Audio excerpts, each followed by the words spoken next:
If you're a diehard Browns fan and love breaking down the game like we do, hit that subscribe button and turn on the bell so you never miss a blitz.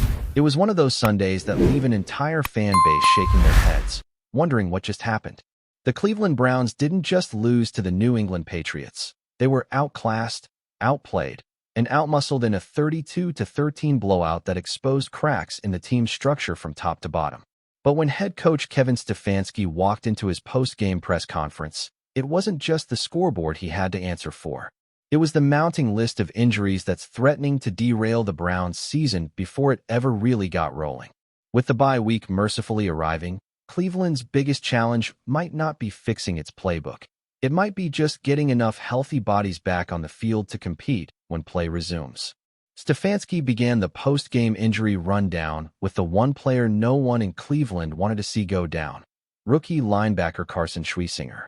The second-round pick has quickly become the heartbeat of the defense, a high-motor tackler who seems to be everywhere on the field.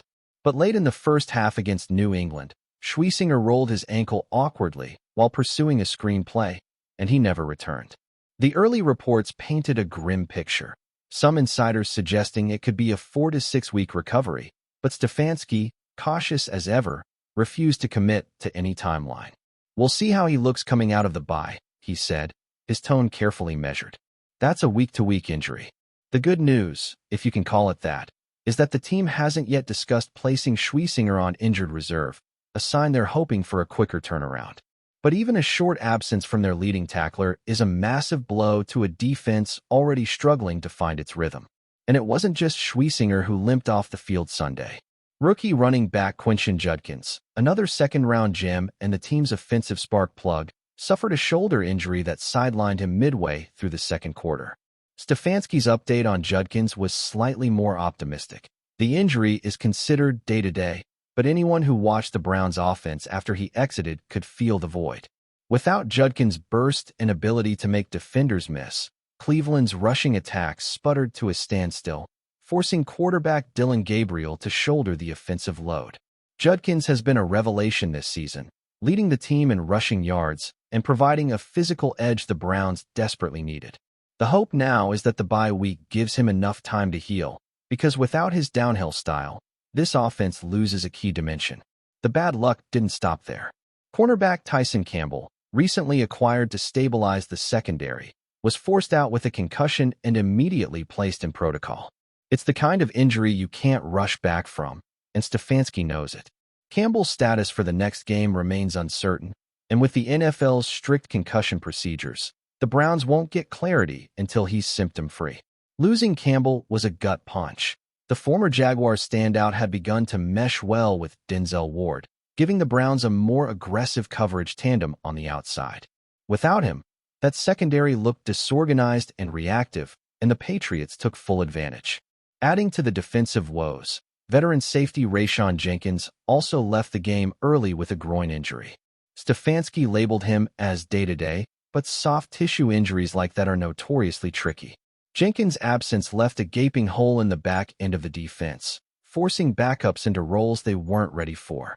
New England's offense capitalized, stretching the field and exposing communication breakdowns that led to multiple explosive plays. It wasn't just about missing tackles. It was about missing leadership, the calm voice that keeps a secondary aligned and disciplined. There was at least one sliver of good news on the injury front. Wide receiver Cedric Tillman is expected to return after the bye week. Tillman, who's been sidelined with a nagging hamstring injury suffered in the loss to the Detroit Lions, has been working his way back, and Stefanski sounded encouraged about his progress. "Cedric's trending in the right direction," he said. "We're hopeful to have him back on the field soon." That's a big boost for Gabriel and the Browns' passing game, which has struggled to find consistency.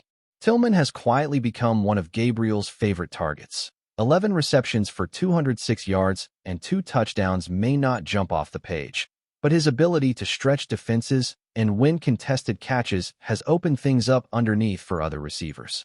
Having him back gives the offense a chance to rediscover some balance.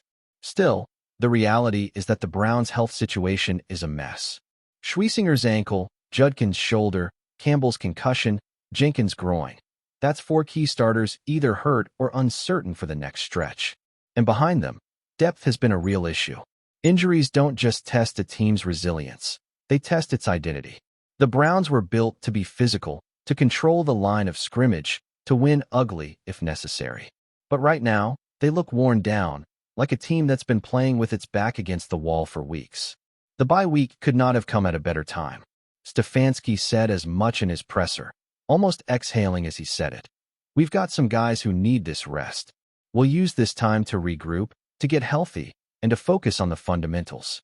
What's interesting about this Browns team is that despite all the adversity, there are still glimpses of promise, flashes of what could be if they ever get everyone back on the field.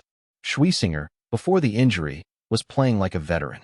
His 64 tackles lead the team, and he's added a sack, a pass deflection, and even an interception, showing the kind of all-around impact that made scouts fall in love with him during the draft process. Losing that kind of presence in the middle of the defense is like losing the engine in a car. Everything else slows down. Opposing offenses have to respect his range and instincts, and without him, the Browns' linebacking core looks thin and reactive. On the offensive side, Judkins has quickly become the heartbeat of Cleveland's ground game. His combination of power and vision makes him the perfect fit for Stefanski's zone-blocking scheme. When he's on the field, the Browns can dictate tempo. When he's not, they're forced into predictable passing situations, and that's when things unravel. Gabriel has shown flashes of brilliance at quarterback, but without the play-action threat Judkins provides, defenses are keying in on his dropbacks. That's part of what went wrong against New England. The offense became one-dimensional, and the Patriots feasted on it. If there's a silver lining, it's that the bye week gives everyone breathing room. Stefanski and his staff will spend the week dissecting the tape, not just to fix the on-field mistakes, but to reassess personnel.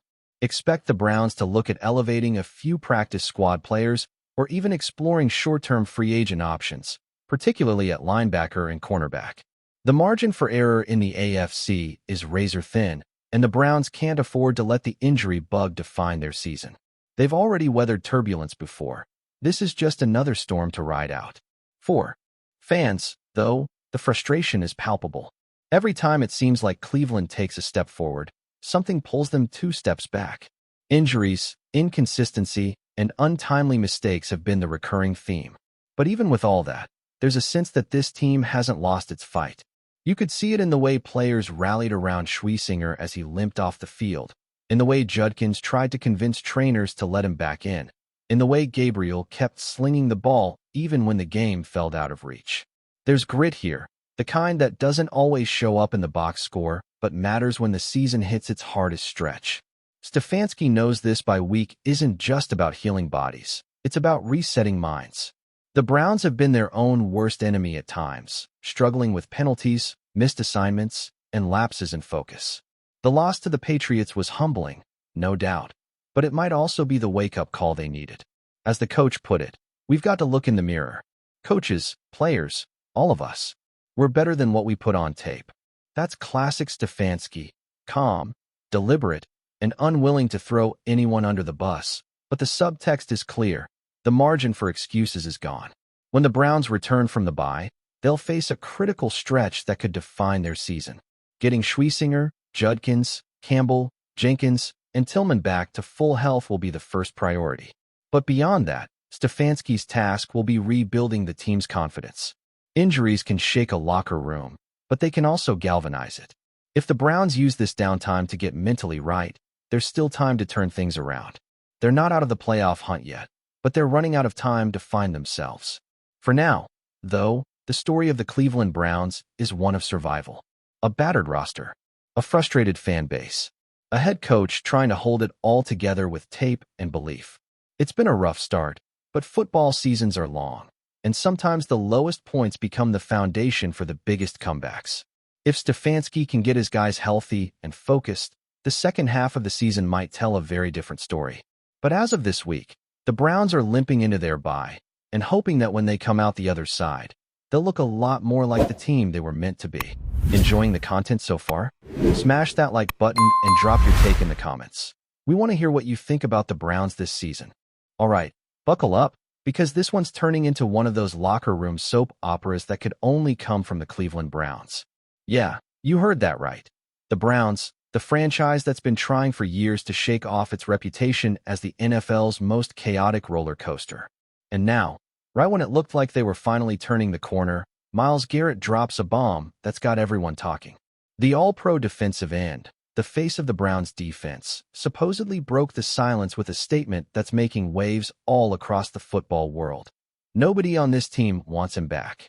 No names, no filters, just that one thunderous line that's got the sports world playing detective, trying to piece together who exactly he's talking about, and why the Browns' locker room suddenly sounds like a powder keg ready to explode.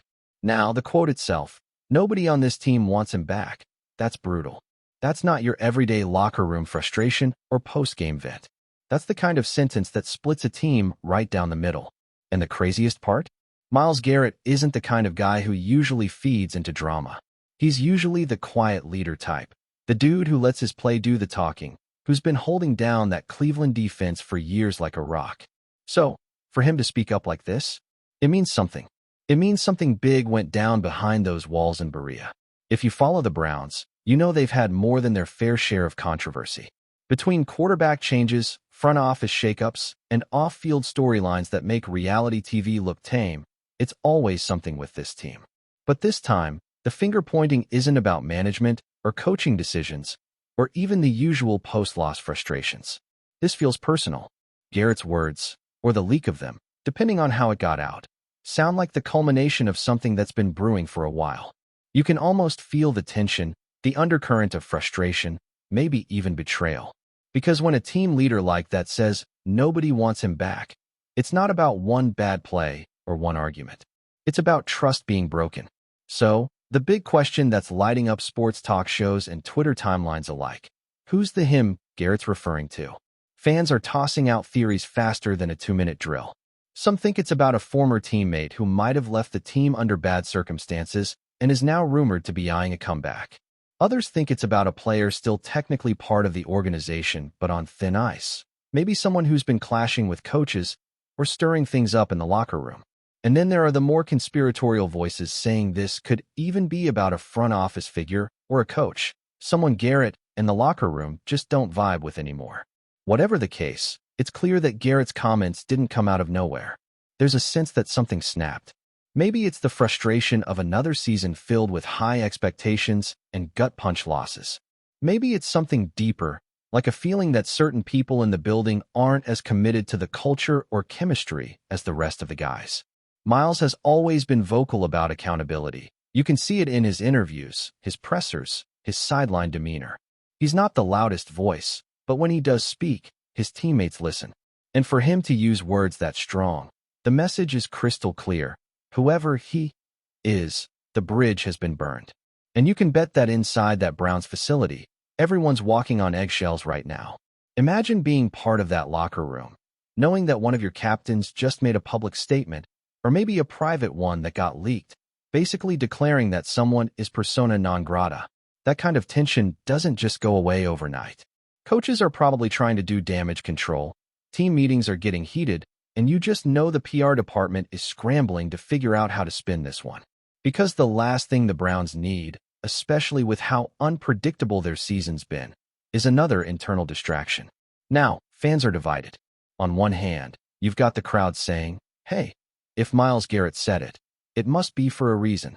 They trust him, they see him as the heart of that defense, a guy who's been through the worst and still shows up every Sunday ready to go to war for Cleveland. On the other hand, there are those saying this kind of public statement is toxic, that it tears down team unity and gives the media too much fuel. But let's be real, the NFL isn't a choir practice.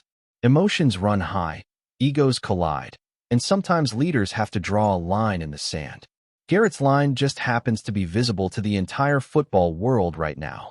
What makes this whole situation even juicier is how it reflects the Browns' ongoing identity crisis. This is a team that's spent the past few years trying to build a culture of accountability, a term you hear thrown around constantly by head coaches and GMs. But culture isn't built in press conferences.